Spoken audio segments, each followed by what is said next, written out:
बिस्मिल्लाहिर्रहमानिर्रहीम। आज का हमारा टॉपिक है कॉन्सेप्ट ऑफ लॉगरिथम।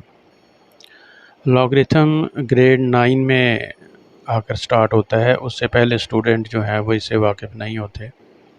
इसी तरह ओ लेवल में जो बच्चे ऐड मैथ पढ़ते हैं उनको लॉगरिथम पढ़ना होता है, और जो दूसरे बच्चे हैं जो सिंपल ओ लेवल करते हैं, ऐड मैथ नहीं पढ़ते, वो फिर ए लेवल में जाके लॉगरिथम के बारे में पढ़ते हैं। तो लॉगरिथम क्या चीज़ है बेसिकली, इसके लिए हम एक मिसाल लेते हैं। जैसे हमारे पास 2 है, हम 2 का स्क्वायर लेते हैं तो ये 4 हो गया। इट मीन्स कि हम ऐसे कर रहे हैं, हम एक्स स्क्वायर ले रहे हैं, हम एक्स की जो भी वैल्यू पुट करेंगे उसका स्क्वायर आएगा। अगर हम 3 का स्क्वायर लेंगे तो वो 9 आएगा। इसका मतलब है कि एक्स स्क्वायर जो है वो हमारा एक फंक्शन है। इसमें अब कोई भी वैल्यू पुट करेंगे तो फंक्शन उसको ऑपरेट करेगा और उसके मुताबिक उसका आंसर आएगा। इसी तरह अगर हम कहें कि एक्स क्यूब हमारा एक फंक्शन है, तो आप एक्स की कोई भी वैल्यू पुट करेंगे तो उसके मुताबिक ही उसका आंसर जो है वो आ जाएगा। जैसे 2 का क्यूब जो है वो 8 है, और अगर हम 3 पुट करें तो 3 का क्यूब जो है वो 9 होगा। इसी तरह स्क्वायर रूट एक फंक्शन है। स्क्वायर रूट जो है आप किसी भी चीज़ का लेंगे तो वो उसके मुताबिक आपको आंसर देगा। 9 का स्क्वायर रूट 3 है और 4 का स्क्वायर रूट जो है वो 2 है। अच्छा, इसी तरह आपको पता है कि ट्रिग्नोमेट्रिक फंक्शन शायद 9th ग्रेड वालों को अभी इसके बारे में नहीं पता होगा। जैसे आप कहते हैं कि हम साइन ले रहे हैं, आपके कैलकुलेटर में साइन का बटन होता है, आप साइन 90 लेते हैं तो आंसर जो है वो 1 आता है। तो साइन एक फंक्शन है, साइन आप किसी भी चीज़ पे लगाएंगे तो उसके मुताबिक उसने अपना आंसर देना है।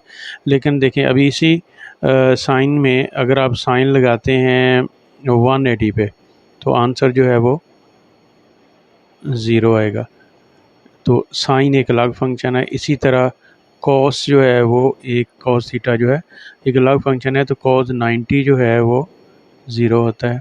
तो उसने अपने फंक्शन पे डिपेंड करना है, जो फंक्शन है उसके मुताबिक ही उसका आंसर आएगा। इसी तरह लॉग जो है, लॉग भी एक फंक्शन है। लॉग जो है वो आप जिस भी चीज़ के ऊपर आप उसको अप्लाई करेंगे उसके मुताबिक उसका आंसर आएगा। तो लॉगरिथम में सबसे ज़्यादा इम्पोर्टेंट चीज़ जो है वो इसकी बेस है। तो जैसे मैंने आपको बताया कि लॉगरिथम में सबसे इम्पोर्टेंट चीज़ जो है ये बेस है। हम एक मिसाल लेते हैं। हमारे सामने ये 1000 लिखा हुआ है। 1000 को हम 10⁻³ भी लिख सकते हैं। तो अगर हम 10⁻³ का लॉग लें, लेकिन लॉगरिथम में जो इम्पोर्टेंट चीज़ है वो क्या है, बेस।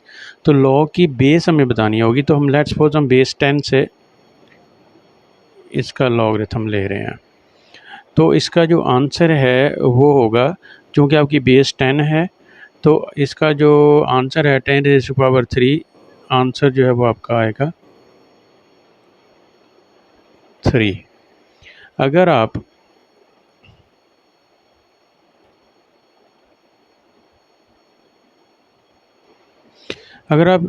लेते हैं लॉग 10 ओनली, यानी 10⁻1 का, और आपकी बेस जो है वो भी 10 ही है, तो आपका आंसर जो है वो 1 आएगा।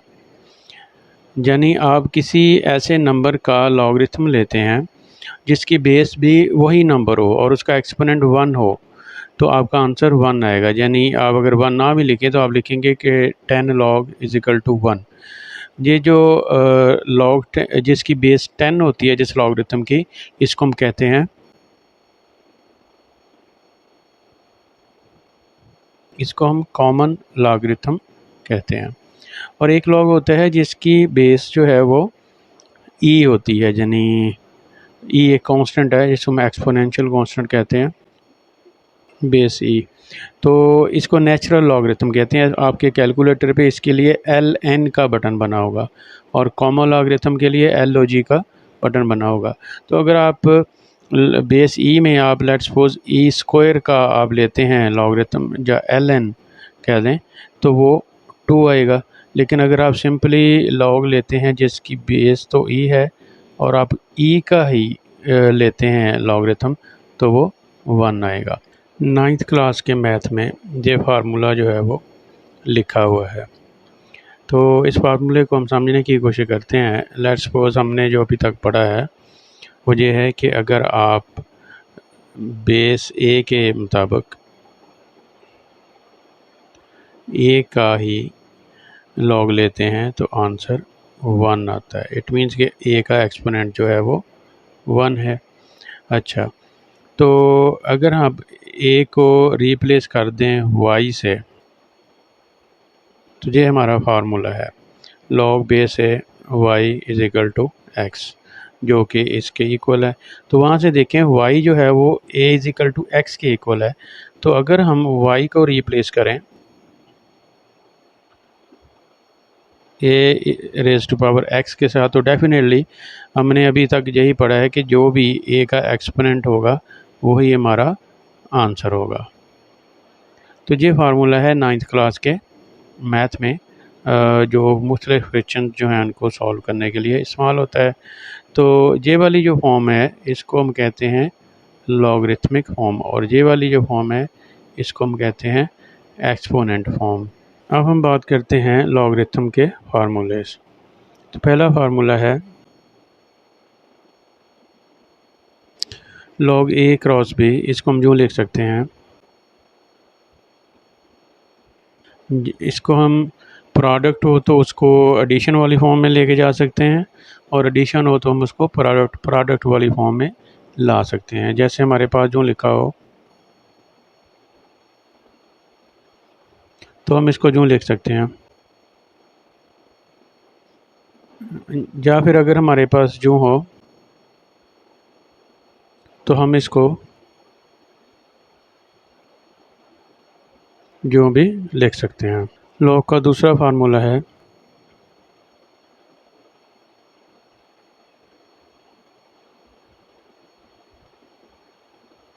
लॉग ए माइनस लॉग बी। तो जैसे हमारे पास एक हम एग्ज़ाम्पल लेते हैं, लॉग 7/13।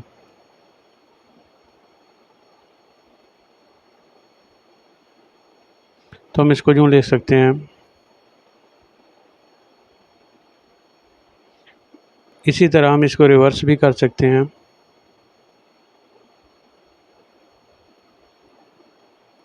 तो ये हो जाएगा, जिसके साथ प्लस का साइन आएगा वो न्यूमिनेटर में होगा और नेगेटिव वाला जो है वो डिनोमिनेटर में जाएगा, और लॉग एक ही दफ़ा लिखेंगे। लॉग का थर्ड फार्मूला, अगर आपके पास यूँ लिखा है log m raise to power n, तो आप इसको लिख सकते हैं n log m। For example अगर यूँ लिखा है log 3 रेज टू पावर 4, तो आप इसको लिख सकते हैं 4 log 3। और इसी तरह अगर यूँ लिखा है 7 log 2, तो आप इसको लिख सकते हैं log 2 raise to power 7। Log का लास्ट फार्मूला है कि बेस चेंज करनी होती है, जिसमें ये सबसे ज़्यादा इम्पोर्टेंट है। 9th क्लास की मैथ की बुक में ये फार्मूला इतना ज़्यादा क्लियर नहीं है, इसलिए आप इसको गौर से समझें कि ये है हमारे पास लॉग बी और उसकी जो बेस है वो ए है। तो अगर आप बेस चेंज करना चाहते हैं, लेट्स सपोज आप कोई नंबर सी इंट्रोड्यूस करवाना चाहते हैं बेस में ए की बजाय, तो आप इसको कैसे लिखेंगे? तो जो नई बेस आपने इंट्रोड्यूस करवाई है वो नीचे आ जाएगी, और जो नीचे वाला आपका नंबर था जे वाला, जो पहले बेस थी, अब ये बेस नहीं रहेगी बल्कि ये जो हो जाएगा लॉग ए, और वो जो आपने नई बेस इंट्रोड्यूस करवाई है वो जहाँ पे चली जाएगी। तो ये फार्मूला जो है ये अच्छी तरह इसको समझ लें। ये काफ़ी प्रॉब्लमेटिक होता है जब लोग क्वेश्चन सॉल्व करते हैं, उनको समझ नहीं आती, तो वो फिर ऐसे ही रट्टा लगा लेते हैं क्वेश्चंस को। चलें हम एक क्वेश्चन देखते हैं। ये फार्मूला मैं आपको समझाना चाहता हूँ। इसमें हमारे पास है log b base a is equal to log b base c over log a log c उसकी बेस c उसकी जो है वो log की बेस है। तो इसमें हम अगर थोड़ी देर के लिए b को c के इक्वल पुट करें और इसको अप्लाई करें जहाँ पे, तो ये हो जाएगा log c बेस c, क्योंकि b को हम रिप्लेस कर रहे हैं c के साथ। तो log c और बेस c 1 होता है, तो ये हो गया 1 ओवर log a और उसकी बेस जो है वो c। और अब अगर हम ये दरमियान वाला जो पोर्शन है उसको स्किप करें और हम इनको डायरेक्ट लिखें, इसको हम स्किप कर दें और इस तरह हम डायरेक्ट इन दोनों को लिखें, तो ये हो जाएगा log b base a is equal to 1 over log a base c। इसी फार्मूले को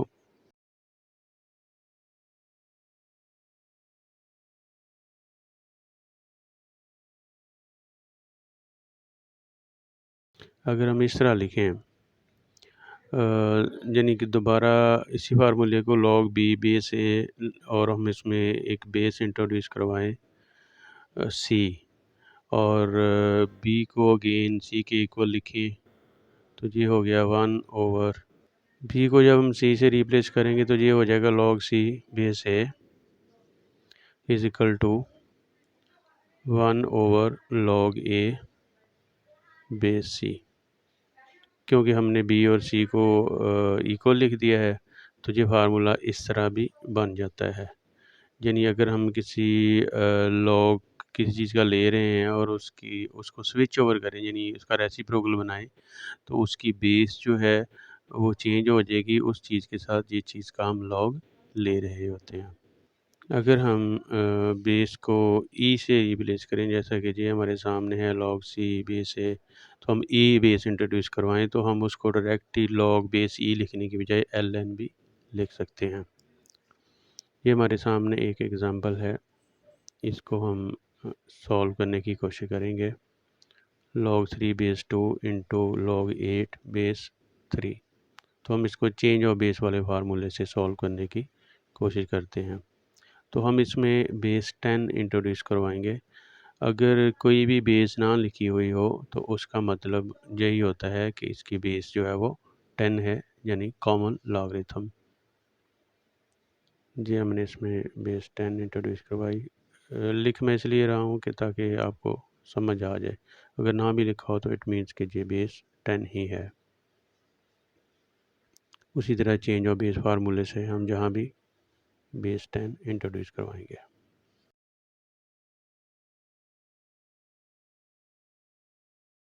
तो ये log 3 दोनों की बेस भी सेम है, तो ये कट गया आपस में, तो ये रह गया log 8 base 10 over log 2 base 10। तो इसको हम इस तरह भी ले सकते हैं, 8 जो है वो 2 रेज़ टू पावर 3 होता है, तो इसको हम इस तरह भी लिख सकते हैं, 8 जो है वो 2 रेज़ टू पावर 3 होता है। तो ये हो गया log 2 बेस 10। और अब हम इस पे log m raise to power n वाला फार्मूला लगाएंगे, तो ये 3 यहाँ पे आ जाएगा। तो ये हो गया 3 log 2 base 10 over log 2 base 10। तो ये काट जाएंगे आपस में,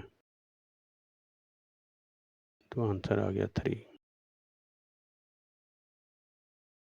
तो इस तरह हम इस चेंज और बेस वाले फार्मूले से इस तरह के जो क्वेश्चंस हैं उनको सॉल्व कर सकते हैं।